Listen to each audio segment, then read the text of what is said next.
Last time I was here, I was telling a story and I ran out of time. So I thought I'd finish it now. I'm semi-successful non-celebrity Robert Mack from robertmack.com. I know what you're all thinking. Hey, who canceled? I was here a couple years ago. Who remembers? Me either. Last time I was here, I was telling a story and I ran out of time. So I thought I'd finish it now. Let me get it out real quick here. And that's why it's called Lake Titicaca.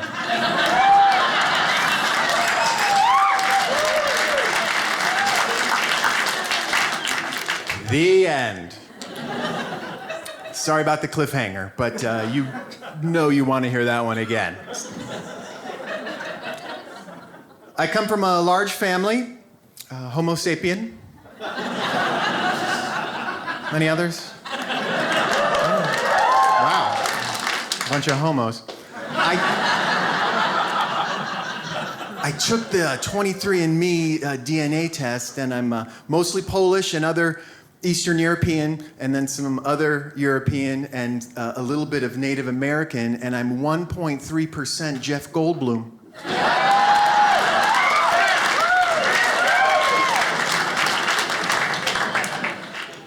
I'm a big fan of science. I follow it religiously.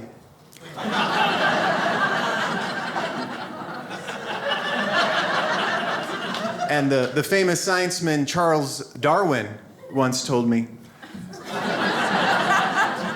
that humans and all creatures, we have the same biological drive. It's to survive and then propagate the species. And if you've ever been to an airport or tried to park at a Trader Joe's, you've probably noticed there are a lot of us. We are one of the successfulest propagators on the earth.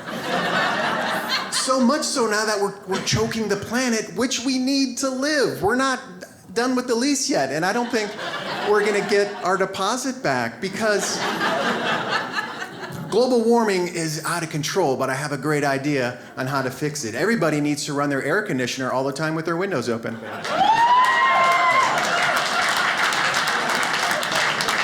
It's a no-brainer, which is how I thought of it.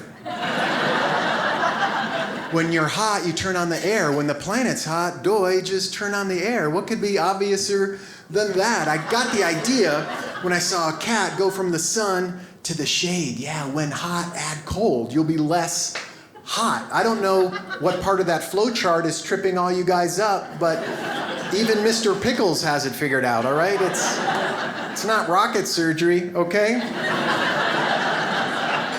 It's a button. You know what's great about our leaders in Washington? Me either.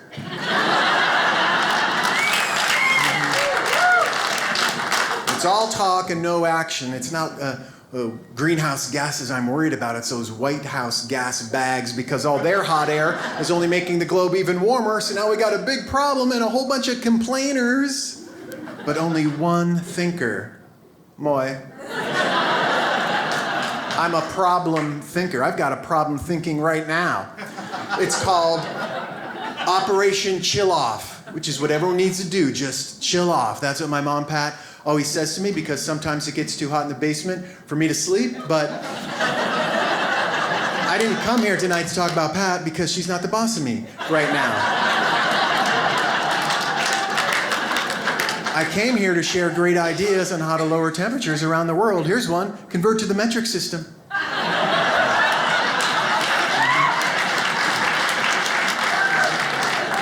When we convert to the metric system, temperatures will drop 50 degrees overnight. Fact. That's a scientific fact.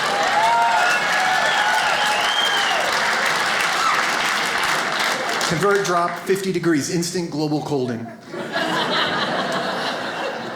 Oh, they got the metric system in Scandinavia. It's not hot there. Is that magic? No, it's metric. And I know the difference. I love magic ever since I was a little kid and my dad disappeared. Abracadabgone, just like that. But I didn't come here tonight to talk about Rick, all right? And I know what you're thinking, sir. You're thinking, I don't want to convert to the metric system because then we'll have a bunch of metricans come into our land. Well, then you're a measurist and you need to chill off because once you go metric, you won't go back. Am I right, ladies? What are you going to do to stop them? Build a wall 1,100 kilometers wide and like 9 gallons tall? Well, who do you think's going to measure that wall? You are with your yardstick? No way, Joseph. A metrican is. Well, you're totally digressing the subject, Mr. Interrupter. The problem isn't metricans, it's global warming, and we need to save the planet so we can have a place to live. Hola! And I have a great idea for that, all right? If you see someone who doesn't recycle, or they keep the water on while they're brushing their teeth, or they leave all the lights on their house when they leave, if you see someone who does that, just don't mate with them. And that way we can breed those traits out of the gene pool.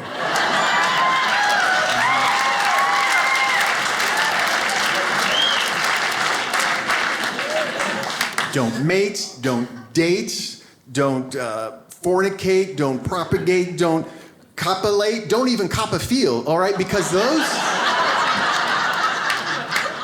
jackbutts are killing the planet mostly with plastic. Yeah. Did you know 40% of all plastic is used only once and then it's gone, waste? Yeah. It's like a liberal arts degree or something. That's like...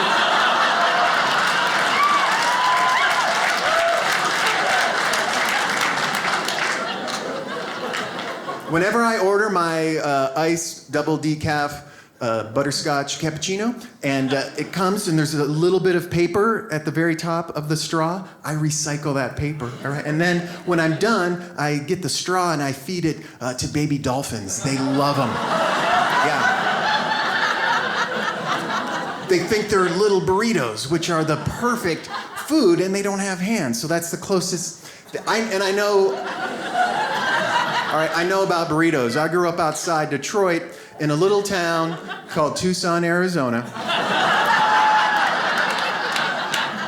which is like burrito headquarters, but now there's all these artisanal places like LL Bean Burrito Company, and you have to get the Portobello Burrito, which are these condescending mushrooms that are marinated in white wine and then reduced with black beans and goat cheese and fresh cilantro, and then it's pureed and put into a pastry bag and squirted into this organic hand-tossed whole wheat tortilla on top with a sun-dried tomato white wine butter sauce on the sides, a mixed baby green salad, roasted pine nuts, and a red pepper vinaigrette, and a blue corn polenta with a tequila lime chutney, and sprinkled with amaranth and quinoa. So good. I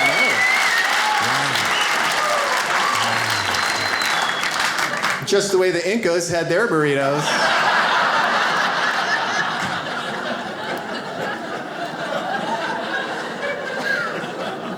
I had one of those things that fancy people have in the morning.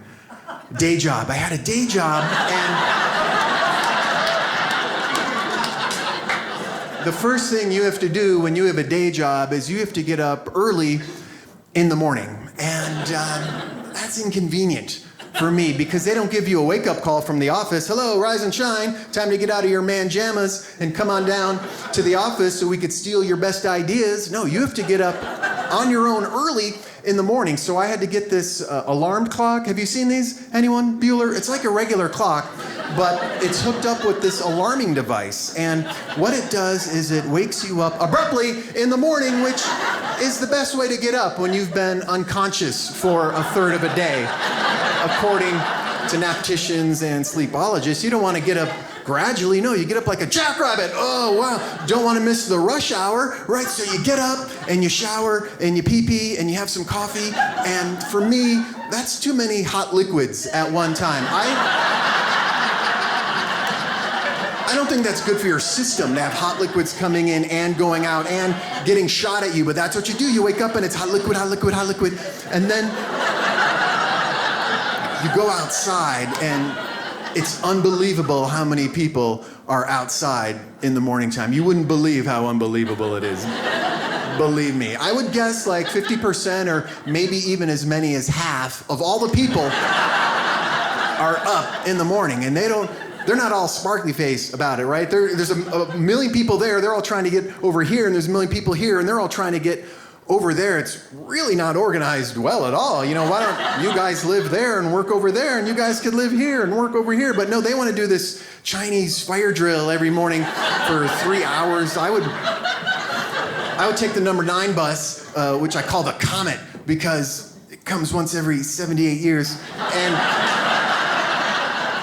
because you don't want to be in bed anymore. You can't get any work done there where it's soft and quiet and warm and comfortable and peaceful and mellow. No, you want to get to the place where you don't want to be. That's where you want to be, the place you don't want to go, the office. And I worked in this office, a big office. It was like a cube farm. There was a lot of cubicles, but nice, very nice people that you could bring their pets. Some people brought a prairie dog. And in the morning, and they go, look, there's a prairie dog. And I go, where? Where is it? And then they go, there's a prairie dog. And I look around, and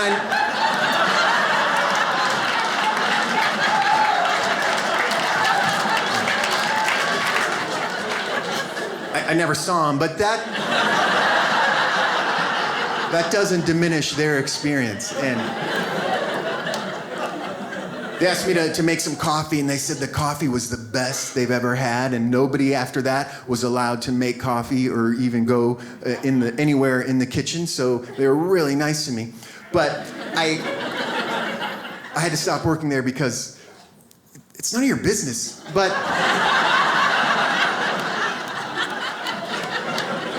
now I've got this strange fascination. I'm like addicted to office supplies. I love them, right? At end of last summer, I was at the big office supply place, and I'm checking out the staplers because Swingline's got a new model, the 646. It's a little modular desktop thing. But then for the copy room, there's this big Bates 224 XHD extra heavy duty power arm. That thing's a revelation, all right? It's got a breech load in the back. You can stick in 2 clips of the extra long chisel points, which are really good for quarterly reports. And then there's this lockback feature if you need to staple onto something else, like if you're putting up a Bradley Cooper poster on the inside of your cubicle, because sometimes maybe you get lost in his eyes. And then there's a little twirly plate in the front that spins around so the staples know whether to come out curled in or splayed out. And I'm checking it out, and then my daughter goes, Dad, they have left-handed scissors for me. And I'm like, oh yeah, right, the kid. We're supposed to be shopping for school supplies, and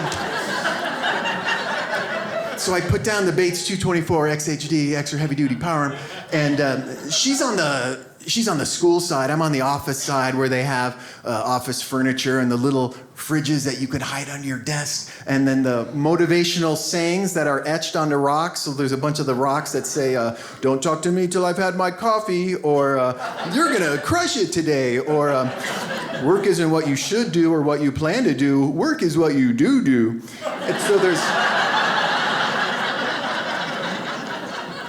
But she's on she takes me over to the scissors pavilion. It's like scissors as far as the eye can see because of the back wall, which is non-see-throughable. And she's a bunch of stuff, but one of them is left-handed. She's left-handed, and she says, Dad, they've got these left-handed scissors, and there's like 4 or 5 pairs out of all of these. And she says, and the others don't say they're for anybody, so nobody gets those, so I'm the only one who gets scissors. And I said, well, it really doesn't work that way. You might want to sit down for this, all right? These are all right-handed scissors, and they've always been right-handed scissors, and it's been like that for so long that they don't even bother to put right-handed on them. You're lucky to get left-handed scissors. The country's only like 10% left-handed. The country was built by and designed for right-handed people. It's called right privilege, and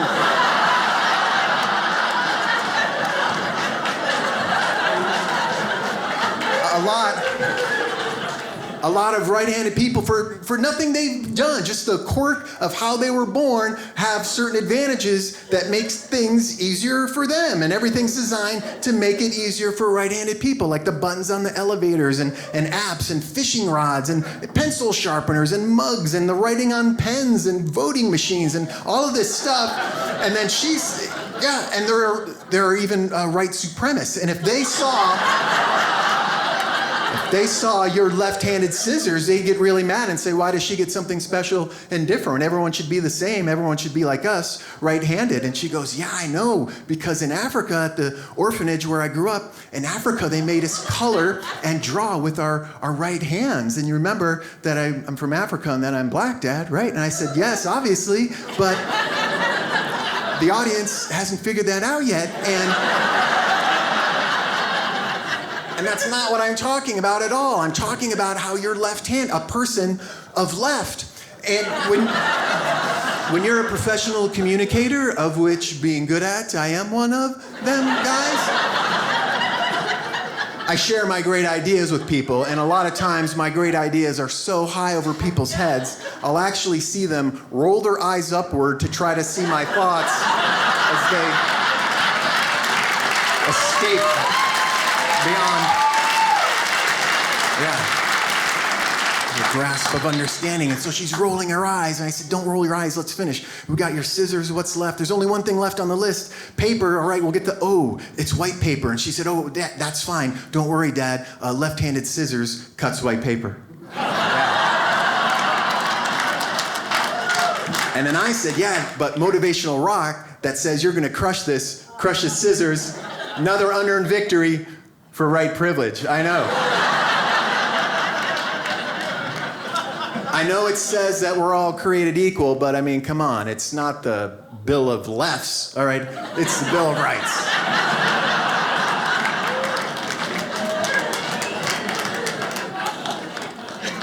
I flew to England yesterday, and it was true the first time I told it, okay? And I'm trying to be in the moment to make this story a little bit better for you guys, so listen up, okay? I flew to England. And traffic was crazy, of course, and the weather very bleak and cold, and the lines at the museum's really long, and the locals are a little kind of standoffish, and the food is famously bad. But I had, other than that, I had a pretty good time, except for the things that I could experience through my senses. And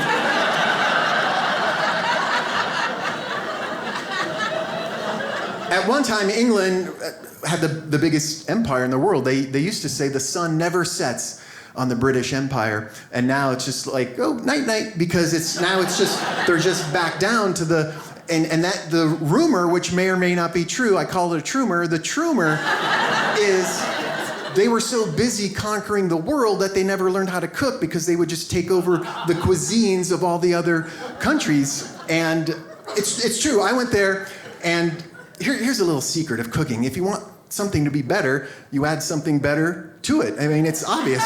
Chocolate cake, how do you make it better? Chocolate frosting. All right, there are some people, hamburger, bacon. All right, it's very simple. In England, they put vinegar on the food to make the food taste better. To just give you an idea of what, vinegar. The same vinegar you use to get the hard water deposits off of the tub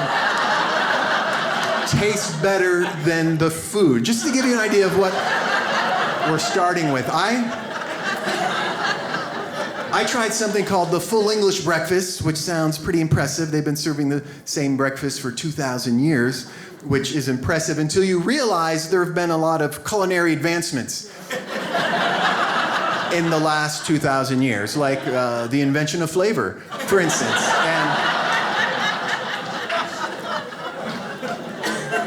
This is what you get with the full English breakfast. A couple eggs, runny side up. All right, whatever. Pork and beans at breakfast? Yes, indubitably. More of those, please. More beans, please. Pork sausage or blood sausage, whichever sounds deliciouser to you at 6:30. And bacon, but it's not skinny American bacon. It's that thick Euro-styling, plate hogging, energy bogging, artery clogging, baby got back bacon, baby. and one slice of tomato, which tastes like fish. I don't know how it's some kind of fish-ish dish.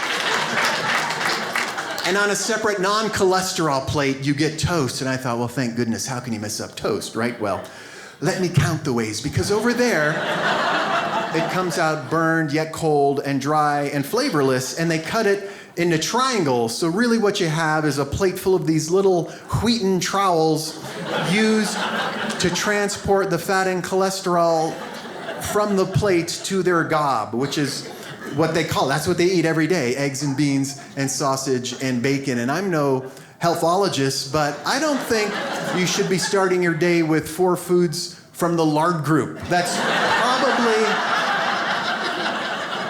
not good for your inside. I said, forget that. I'll have some cereal, but every time I ordered Cheerios, the waiter would leave.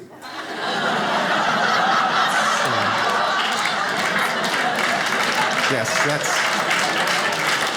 that wasn't everybody. If you could please explain that one to the quiet people. That one's...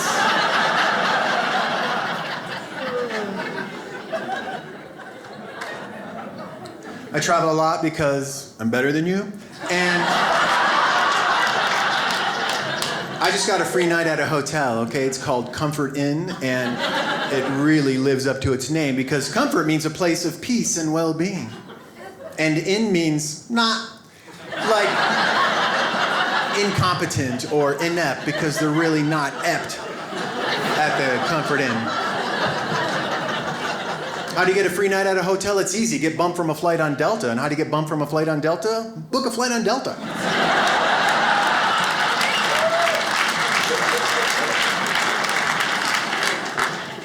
My next trip, I'm going vacation, going to the beach, and I wanted a good book for the beach. I was a writing major. I always wanted to write real bad, and now I can. But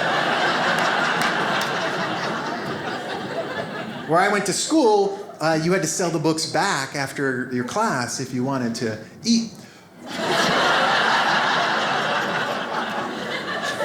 So I didn't have any of my old books, but I remembered a very funny satire I read called Catch-22. Who's some of you? Okay. Who's seen the movie? Okay. That's all right. This will work. Don't worry. Who's read the title? Okay. Yeah. It's slow in the beginning, but it really picks up after the hyphen. Anyway, I went to this big membership book place. And I don't know what the clerk's problem was, but I gave him the book, and he said, "Is that it?" And I said, "Yeah, that's it, Catch-22. Well, I need to see your membership card." "Oh, I don't have a membership card. How do I get one?" "You have to buy something." "Well, I'm buying Catch-22. Now without a membership card." So I didn't get the Catch-22, but it's all right, many of you didn't either. So instead,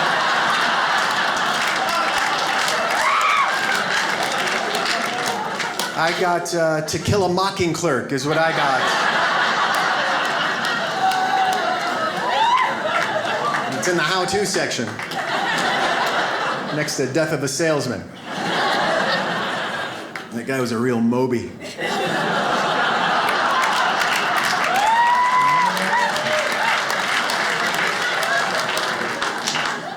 I'm married, sorry ladies, and confused boys.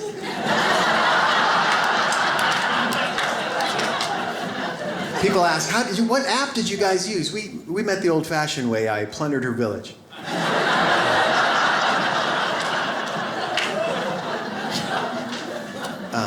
But this is true. This is a true story. My wife is a bicyclist, and she was in an accident and snapped her femur in her hip. Do we have any medical professionals here? Does anyone know what do you know about the femur? It's a big bone. It's the biggest bone. They say the only thing worse than a broken femur is a wife with a broken femur. Which is what I have. And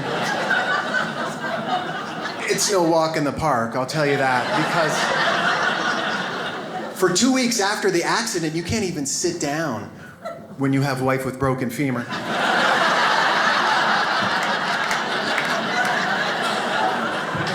Because she's always asking you to get stuff, you know? I need more meds! okay, take me to the bathroom, all right. And that's the first symptom. Ringing in the ears is the first symptom of a wife with broken femur. And it goes on and on. Drain the fluid bag and adjust the pillows and I'm ready to eat. And it's good for the quads. That's great. Yeah, that's the only good thing about WBF. And I run a lot. I ran 10K the other day, and if you don't know how that translates, 10K is it's a little bit more than 9K, but it's fewer than 11K. It's almost 10K. And I don't want to sound elitist because I'm better than that. But I was on my high school cross-country team for 5 years.